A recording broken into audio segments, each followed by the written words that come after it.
بسم الله الرحمن الرحيم الحمد لله رب العالمين وبه نستعين على أمور الدنيا والدين ugu dambeyn waxaan soo gaarnay mawduuceeni ugu dambeeyay ama topic ugu dambeeyay ee aan ku qaadanaynay mawduucyada kala duwan ee barnaamijka hala Ramadan mawduuceeni ugu dambeeyay oo aan in badan wada sugaynay wuxuu ahaa ku xeel dheeraanta ama muhiimadda xeel dheeraantu ay u leedahay nolosheena the task of mastering our lives ama muhiimadda itqaan fi xayaatina maadaama luqado kala duwan aan wax ku barano oo qofba maxaan ku dhahay kala duwanahay luqadaha aan wax ku fahano muhiim waxa ah in aan horta saa isula garanno waxa aan ka hadlayno hatta waxa suurtagal ah erey bixinta aan u sameeynay ee isqaanka ama masteriga aan u qaadano ah xeel dheeri in aan iyada laftirkeeda ay wax ka soo noqdaan haddaba xeel dheeraanta lafteeda ama ereygaas aan haddaba fahano ereygaas haddii aan qeexno waxa weeyaan inaad shay ku xeel dheeraato ku shaqayntiisa qabashadiisa ama gudbintiisa hadiiba uu yahay wax la gudbiyo ama cilmi ama wax kale oo maxaan ku dhahday la gudbiyo yani shay kasta oo aad qabanaysid ama aad cid la wadaagaysid ama aad si kale u dhigaysid in aad ku xeel dheeraato qabashadiisa iyo ku shaqayntiisa iyo gudbintiisa aham shay taas ah talabaad haddii aan u gudubno waxaan rabnaa inaan dhowr meelood aan ka eegno koo waxaan ka eegaynaa xeel dheeraanta dhanka shaqada waxaan ka eegi doonaa dhanka cilmiga waxaan ka eegi doonaa maxaan ku dhahay dhanka makhluuqaadka iyo maxaan ku dhahday alla suu ugu xeel dheeraaday makhluuqaadkiisa oo kale adillo iyo maxaan ku idhaahday wixii kaleeto oo tusaale ah ama maxaan ku idhaahday qisas ahna oo ilaahay uu inagu ilhaamiyana ayadana waxaan isku daynaa in aan ku fahno haddaba aan ugu horeyno shaqada marka la joogo waxaan maqalnaa horta marar badan sida u master garan lahayd xirfad hebel sida u master garan lahayd maxaan ku idhaahday cilmigan noocan ah sida u master garan lahayd shaqada sidan ah yani masteriga ama xeel dheeraanta hadda ay dunida fahantay aad bu nolosheena in aynu maqalno uu ugu badan yahay inteena badan maxaan ku idhaahday wax akhrida ama baxsiga badan samaysa kelmadaas aad bay ugu soo noqnoqotaa oo aanu aragnaa idan kelmadan waxaan doonaynaa bal in aan inagana fahan ka qaadano muhiimadda ay inoo leedahay ka islaam ahaan halka ay ka timi oo aan mawduuceena ku dhex fahmi doono iyo in ay u tahay muhiim islaamka iyo in ay muhiim inaga inoo tahay yani muhiimadda itqaan fi xayaatina markaan leenahay muhiimadda xeel dheeradu ay u leedahay nolosheena waayaha haddaba aan ugu horeysiino oo dhanka shaqada aan ka eegno dhanka shaqada marka aan ka eegno horta kow diinteennabu waxay inagu booriday wax haddii aan samaynayno wuxuu doono ha ahaadee cashar aad gudbinaysana ha ahaadee in aan ku xeel dheeraano taas waxaa daliil u ah in ay diinteennu qabto qofku haddii uu shaqo qabto qofku haddii uu shaqo qabto shaqadaas uu qabanayo haddii uuna ku xeel dheeraanin oo halkii la rabay una dhigin oo ay wax ka soo noqdaan xataa mushaharkii ama joornaati uu xaqa u lahaa in uuna ku lahayn qofkii loo qabtaha ahaa ee uu qabanay waayo wixii uu kala dheer yahay waxbaa ka dhiman waxbaa ka siyaysan uma uusan qabanin si uu alla ku fiirsanayo oo uu uga xishoonayo uma uusan qabanin lidaalik qofka bini aadanka ee islaamka wax kasta oo uu qabanayo ama wax kasta oo aan qabanayno ama wax kasta oo aad qabanaysid cibaadada ayay ka mid tahay kaliya cibaadadu tan leena amray aan tukano ama aan sadaqaysano haddii ay wax bixis tahay ama aan akhrino ama aan ku tasbiixsano ma aha ama indhaho aan laabno ma aha yani wax kasta dariiqa dhinacaad ka maraysid haddii sidii aadaabta islaamka ahayd aad qaadid haddii maxaan ku idhaahday aad jaarka saa ula dhaqantid shaqadaada saa u qabanaysid guurka aad guursanaysid saa u guursanaysid iyo wax kasta haddii aad u martid intii ay aayaadka axaadiista ay ku fareen oo ay diinta islaamka ay ku fartay waxay noqonaysaa qayb ka mid ah cibaadada lidaalik wixii haddii aadan u qabaninba sidii la rabay in aad u qabatid oo aadan ku xeel dheereen qabashadiisa adna aad is og tahay qofkii aad u qabanaysana uu arko horta irsaaqadii kaa soo gelaysa ayaaba waxay noqonaysaa xaaraan lidaalik baa loo leeyahay qofka maba kugu lahaba waxaan haddii uuna halkiisii dhigin ama shaqadan haddii sidii la rabay uuna uga soo bixin wax mushahara ama joornaata ah haddii diinta dhinaceeda laga eego maba kugu yeelanayba sida ajligeed ayaa waxaa jirta axaadiis uu kaga warramayo nebigu markasta sida uu alle ka qabo arrintan يا إن الله يحب إذا عمل أحدكم عملا أن يتقنه حديث باجر أورانية إن الله يحب إذا عمل أحدكم عملا أن يتقنه يعني الله وحجعلي متكين هدي أو شقق قبانيو إن أو كحل ليرضى إن أو ماستر قراي أيو ألا جعليها يا من عمل عملا فليتقن حديث كلا تأورانية هدوش متكين شقق قبتوها كحل ليرضى وحديث كان أو كلا لمدة يعني مهمة أي لا هاي qofku inuu ku xeel dheeraado shaqo uu qabanayo noocay doontaba ha ahaatee ayuu ka turjumayaa sidaas si la eg dhanka cilmiga haddii aan ka eegno cilmi waxaa laga maarmaan u ah baa layidhi in lagu xeel dheeraado yacni qaybta cilmi oo dhan ma joogno xilligii dunidaba 4 maxaan ku idhaahdaay ama 5 majaal oo cilmiga yaalay oo sida ibnu siina oo kaleeto mawsuuci ma noqon karno dunida hadda aan joogno qofku markuu ugu yaryahay majaal ayuu master gareyn karaa ama uu si fiican ugu takhasusi karaa ugu xeel dheeraan karaa haddiiba ilaahay uu u furdaamiyana 2 iyo 3 iska dhehba haddiiba ay awood tahay laakiin cilmiga adduunka yaalo maanta ma wada kuma wada xeel dheeraan karno mawsuuci yani ma noqon karno markaas cilmiga qofka qaybta kaga soo aada ee uu kaga jiro waxa la doonayaa horta inuu ku xeel dheeraado marka maxay noqonaysaa inuu ku xeel dheeraado inuu akhriskiisii iyo fahankiisii iyo muraajacayntiisii iyo ku tadabburidiisii iyo maxaan ku iraahdaaye uu wada samaynayo intaas oo dhan inuu ku celcelinayo inuu ku shaqayntiisii baranayo yani qofku marka uu cilmi uu doonayo majaal maxaan ku iraadaa qayb kamid ah cilmiga marka uu doonayo qofku inuu barto waxa laga rabaa dariiqooyinkaas oo dhan inuu soo maro sidoo kale inuu dhigi karo inuu dadkii waxaan u bartay uu gaarsiin karo oo uu sharaxi karo inuu u adeegsan karo wax kasta oo adkeyn kara hadday tahay adilla hadday tahay diraasaad yani wax kasta oo waxaan xoojin karaya qofka inuu yaqaano loo baahan lidaalika culimadu waxay yiraahdaan waman lam yutqin al-usul حرم الوصول يعني قفكي أن مركي هربا علم أصول شيء سيء سيد الله محن وح لغو أبلاي جرايا إيو محن كإره داي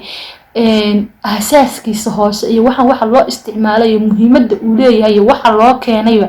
أنا بكرة جرانا ينين وح كو أتكات هدو إن أو ملك جارو دينيا إيو محن كإره يعني الدنيويا إيو آخرة إن أو ملك جارو أما أو انتفاع صدا أياكو أتكات يعني حرم الوصول مركا هديو ما أنت دونتي إن دينتا كو حيل ديرات وحا أبا هانت أصول الدين في العقيدة هي توحيدك هي أصول فقهك هي أصول حديثك هي أصول تفسيرك وح أصلا إن بالهرتا from beginning كسوبرت وحن إن النقطة إن كو حيل ديرت إنت فرع كبودين in aad asligii u noqotid oo aad halkii ugu horeysay iyo xididadii aad ka soo baratid cilmi aad u baratid maxaa lagu dabaqaa iyo sidee loo dabaqaa iyo ku shaqayntiisu waa sidee ya ayaa muhiim ah marka ku xeel dheeraanta laftigeedii ayaa la kala qaadaya nooc kasto ay tahay shaqadana waa la mid xirfadda dad samada kaga soo boodid adigoo maanta hal guri dhisay oo bulukeeti hadda tirada dabaq baan dhisaya تمينس يعني الدبق سيده قنت الله غشبه هرت متقرنيس إن وح أنا إذا كاجد دنبينين أو دللا عتشبه أو حلال كديجا شقة دي إن سميسيد أو الدبق كسو زارتنا وأتكانسا أو حين قانسا فرم الوصول أي نقانسا مرء كهلي إن أبي عبد الرحمن السلمي صحابي جاها لا يكره هذا النقطة وكشيكين أي مركب القرآن كبرينين وحكشيكين أصحابي سيكهريسي أيها القرآن كبري أو كمدها عثمان بن عفان إيو عبد الله ابن مسعود إيو أصحاب كله وحيري القرآن مركب أي نبي كبرانيان 10 آيات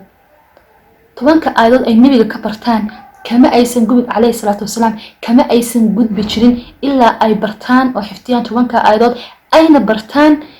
علمك عملك كتيرة إلا أي برتان يعني علمك كتيرة أو علمك أي كقاعدنا ومدنا وكتبينيان إيوه عملك كتيرة كعمل فلد كشقين وحين أبنائي دوني أنت أقوان تعالى أنت هرؤ تالي iyo inta dib laga keeni doono iyo inta aan la gaari doonin ee qiyaamuhu ka dhici doonaba in ay qur-aanka ku jiraan oo qur-aanka si kasta oo loo qaado cilmi laga soo waayayaa uusan jirin. lidalik qofkii qur-aanka oo keliya barta xifdigiisa iyo usuushiisa iyo tafsiirkiisa iyo axkaamtiisa iyo wax kasta oo ku tacalluqa, aniga ahaan aasi ahaan waxaan qabaa kuliyadaha adduunka yaal dhan haddii lasoo ururiyo iyo kuwa imaan doona haddii lasoo ururiyo inuu isagu kaga filan yahay, waana xaqiiqa. lidalik isagu wuxuu leeyahay abi cabdiraxmaan assalami sidaas la eg qur-aanka iskamaanaan baran jirin, inta aan baranaba marka aan xifdino waxaan baran jirnay cilmiga iyo camalka ku jiraan baran jir cilmiga iyo camalka ku jira ayaan baran jirnay. taas waxay ku tusinaysaa in waxaan aysan iska baran jirin laakiin ay ku xeel dheeraan jireen, ku xeel dheeraysna ay keeni jirtay in sidii laga rabay ay ugu intifaacsadaan, ugu shaqeeyaan, ku camal falaan, dadna ay u gudbiyaan tabtii uu ahaa. haddaan alla usoo noqono iyo makhluuqaadkiisa iyo dhanka aan ka eegno ku xeel dheeraanta suu alla makhluuqaadkiisa ugu xeel dheeraaday waa wada fahmaynaa. horta sunca allaahi alladii atqana kulla shay, subxaan allah, alla wax kasta oo uu sameeyey wax kasta oo uu sameeyey wuu ku xeel dheeraaday, yani maastriga halkii ugu dambeysay ayuu ka gaadhay, cid la tartami kartana ma jirto. lidalik bay aayadda u leedahay sunca allaahi alladii atqana kulla shay. alla makhluuqaadkiisa marka aan leenahay alla saynu ognahay wax kasta uu abuuray, hadday yihiin noole iyo hadday yihiin ma noole, noolaha sii kala duwan, yacni arki mayno wax aan dhihi karno maanta wallahi qofka bini aadamka ilaahay sidan uu abuuray laakiin saasaa kasii fiicnaan lahayd. xataa kuwa isku dayay in ay roboti sameeyaan robot insaan ah oo insaan ka qurux badan ah ma sameyn karaan, mana ku dhacaan, meel ay ka keenaan ma jirto. because bini aadan haddii aan nahay, diin kasta aan haysano, horumar kasta aan kala gaarno, waxa aan sameyno waxa weeyaan wax aan adduunkan iyo koonkan wuxuu alla keenay wax aan ka masaalnay uun baan sameynaa, aan dhaqdhaqaajina. lidalik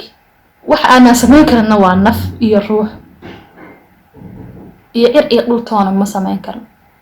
laakiin wax yar yar oo aan isku dayno oo inaga faa'iido inoo ah, ha ahaado gaari, ha ahaado diyaarad, ha ahaado teknolojiyad, robotka laftigiisaba ha ahaadee oo maxaan ku idhahdaa dunida hadda aada ugu soo siyaaday, yacni waa wax uun example laga soo qaatay makhluuqaadka alle weeyaan. marka alle wax kasta uu abuuray, quraanjina ha noqotee maanta intaa halkaa dhigno ma dhihi karno wallaahi lugaha in intaa lagu siyaadiyaa wacnaan lahayd, wallaahi saana ku fiicnaan lahaa. yacni makhluuq kasta uu alle abuuray wuxuu isu dheeli tiray halka booska uu kaga jiro maxaan ku idhaahdaa makhluuqaadka, awoodda la rabo ee isaga ku filan, maxaan ku idhaahdaa garaadkiisa iyo isagu inay isleeyihiin, fahamkiisa isagu inay isleeyihiin, waxqabadkiisa isagu inay isleeyihiin, caqligiisa iyo isagu inay isleeyihiin, lugihiisa iyo dhibcihiisa iyo indhihiisa iyo araggiisa isagu inay isleeyihiin. muxuu u baahan yahay? kan waa daciif, orod intee la eg buu u baahan yahay, kan waa maxaan ku idhaahdaa wuu xoog weyn yahay, intee u baahan yahay in boodadiisu ay gaadho, inteebuu u baahan yahay inuu bini aadamka ka fogaado, inteebuu u baahan yahay inuu u dhawaado, keebaa la doonaya in la intifaacsado, intifaacsanaysa seebuu ka kale uga duwan yahay. yacni mid walba iyo garaadkiisa iyo awoodiisa isagoo isku dheeli tiran yihiin. lidalik xataa marka makhluuqaadka aragno waxyaabaha ugu badan oo tadaburka qofka insaanka ah u sameyn karo oo xataa jiritaanka alle inuu dhabya uu kala soo bixi karo ayaa waxaa ka mid ah sida uu ilaahay makhluuqaadka uu abuuray, including us, sida ilaahay makhluuqaadka uu abuuray, wax walba sida ugu farayaraystay, suu wax walba halkiisii u dhigay. lidalik ayaad la fajacaysaa maa taraa fii khalqi raxmaani min tafaawut. horta khalqiga ilaahay si kastoo aad u eegtid, aad microscope ugu eegtid, aad cadasaad waaweyn u gashatid, aad ugu eegtid, aad u dhahdo wallahi saana ku fiicnaan lahaa, maba jirtaba. kala dheeri in aad ku aragto waa habeenka xal aad tagay. lidalik ayuu ilaahay u leeyahay maba arkaysid kala dheeri ama maxaan ku idhaahdaa wax aan ishaysan ama wax u baahan in wax lagu daro oo aan abuuray oo aan anigu ifka keenay. maa taraa fii khalqi raxmaani min tafaawut. marka aan intaa ka gudubno, ibn qayyim al-jawziyya wuxuu ka mid ahaa culimadii waaweynada islaamka qarnigii 8aad, ardaygii ibnu taymiyana wuu ahaa. ibn qayyim al-jawziyya wuxuu leeyahay allah subxaanahu watacaala wuxuu aada u jeclaa sifaadkiisa wuxuu aad u jeclaa maaha wuxuu jecel yahay alle sifaadkiisa iyo magacyadiisa ayuu alle aad u jecel yahay lidalik wuxuu jecel yahay buu leeyahay alle in sifaadkiisa ay ka muuqato sifaadkiisu inuu ka muuqdo addoomihiisa ayuu alle aad u jecel yahay kaas maxaa daliil u ah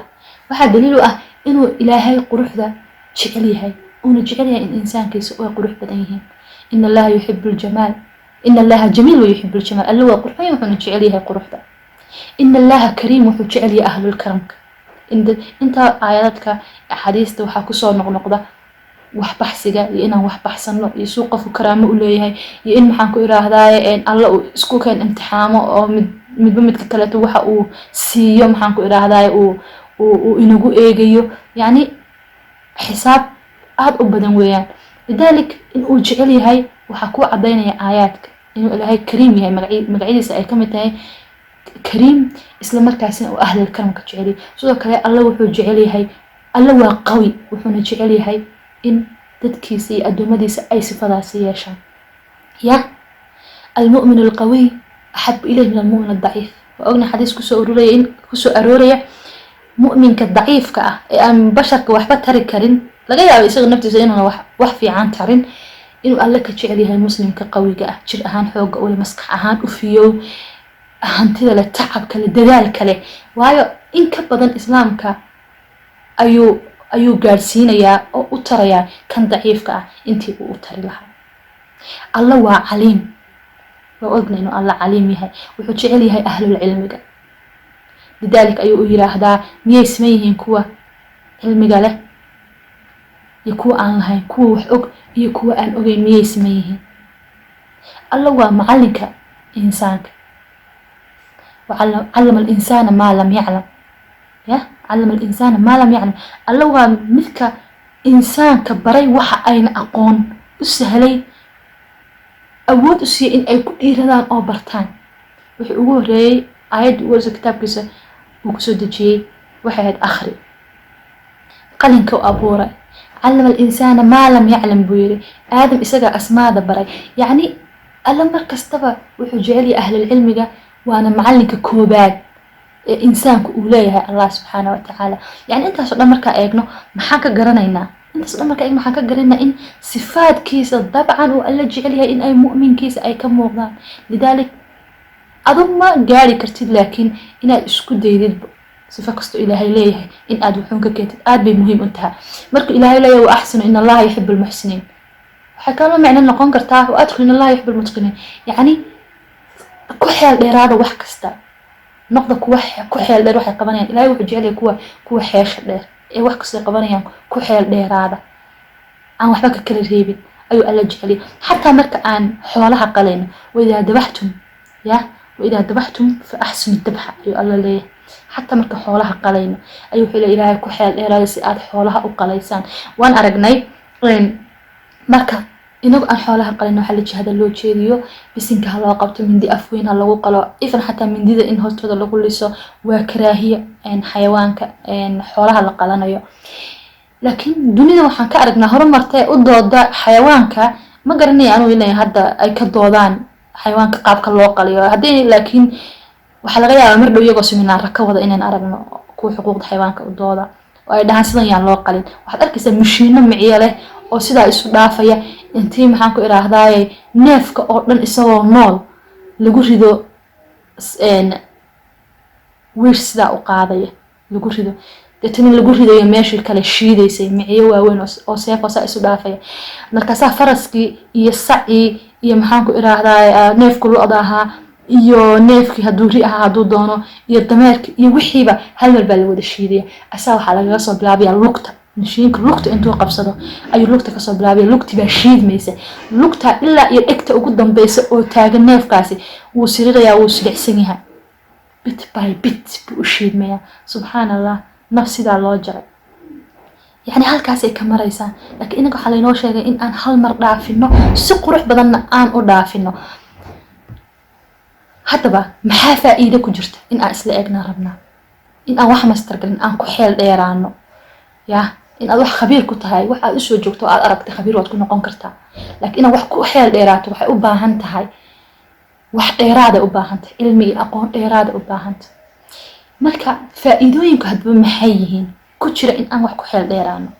faa'iidada ugu horeysa waxa weeye horta ajir iyo thawaab inaan ka helayno يعني الله وحنا شيء wax kasta oo aan qabano maadaama aan wax kasta ajir leenagu siiyo wax kasta oo aan qabano hadii aan itqaan u qabno aan master garayno in aan ajir iyo thawaab aan ku leenahay wixii inaga soo deyn aysan xaraan noqonin qodobka labaad qaybta ugu dambeysay soo gaarnay qodobka labaad inuu ilaahay nawaafajiyo najaaxa guusha adduunyo waayo marka aad tahay qof shaqadii loo diray halkeeda dhiga oo aan waxba ka soo noqon noloshaada inay wanaagsanaato dadku inay ku jeclaadaan in aad mar walba aad noqotid qofka kaliya loo yeedho in qofka kaliya hebel la dhaho in qof kaliya wax laga dhageysto hadaa tahay maxaa ka dhigay qof wax gudbiyo in aad noqotid ayay sahlaysaa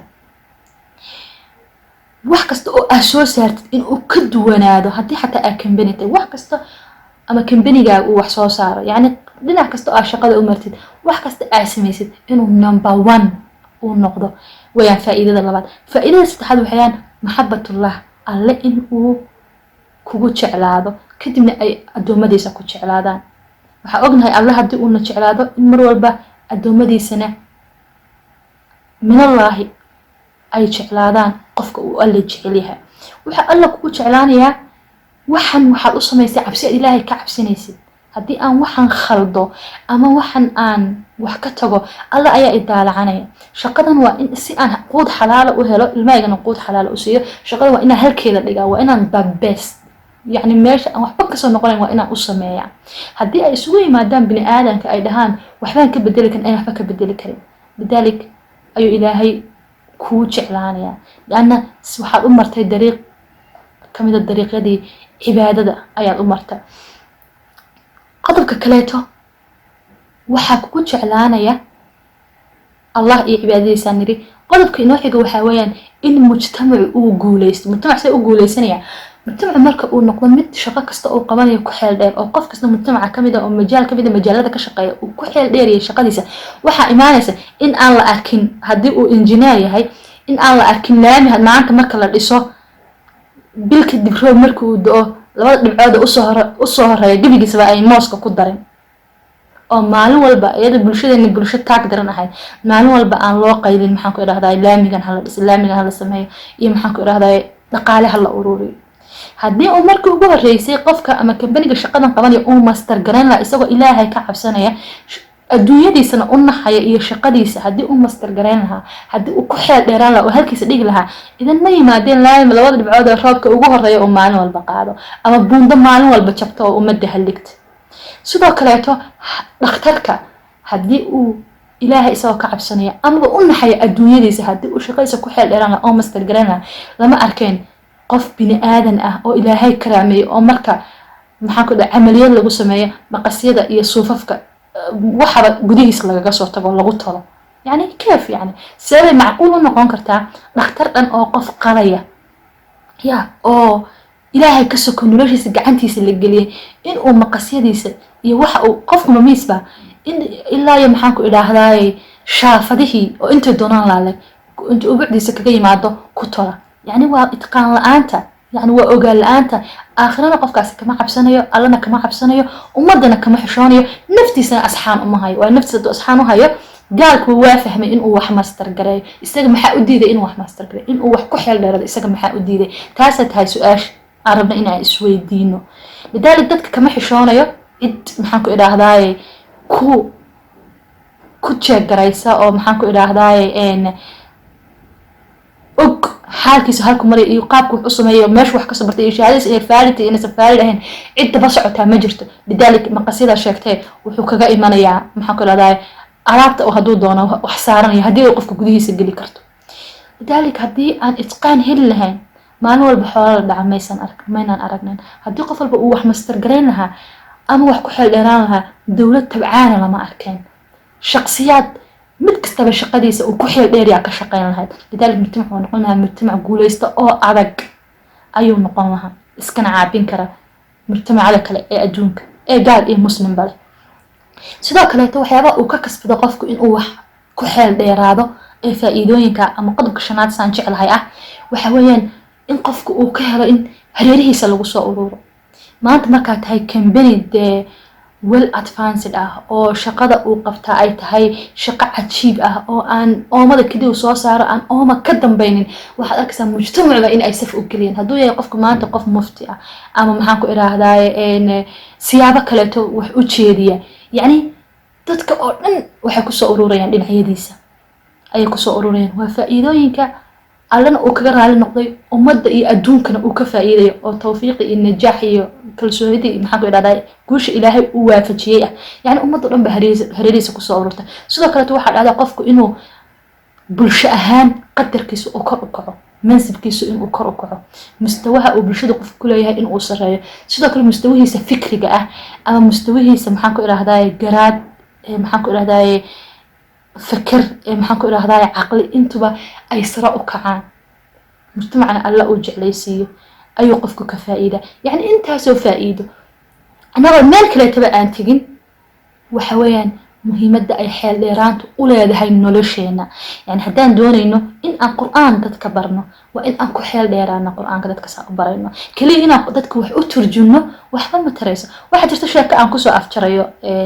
barnaamijkan maanta ee muhiimadda xeel dheeraanta nolosheena u leedahay waxaa jiray nin muhandis isla markaasina guryaha u dhisi jiray kambani kamid ah kambaniyada ninkaas wuxuu kambaniyadii dhisaba wuxuu gaaray heerkii uu ku fadhiisan lahaa ayuu gaaray da'dii wuxuu gaaray retire ayuu soo gaaray dadna waxa dhacday in uu maalinta dambe isagoo faraxsan oo leh faa'iidooyin ku qabaan dadka dunida horumartay jooga in ay retire garoobaan ama ay gaaraan xilliga shaqada ka fadhiisan lahaayeen dadna waxa dhacday inuu istiqaaladiisa qaado uu u tago kambaniga maamulihiisa uu dhaho maanta waxaan gudbinayaa istiqaaladii waayo waxaan gaaray xilliga retire-ka fadlan halayga gudoomo managerku wuxuu ku yiri waayahay waan ka gudoomayaa laakiin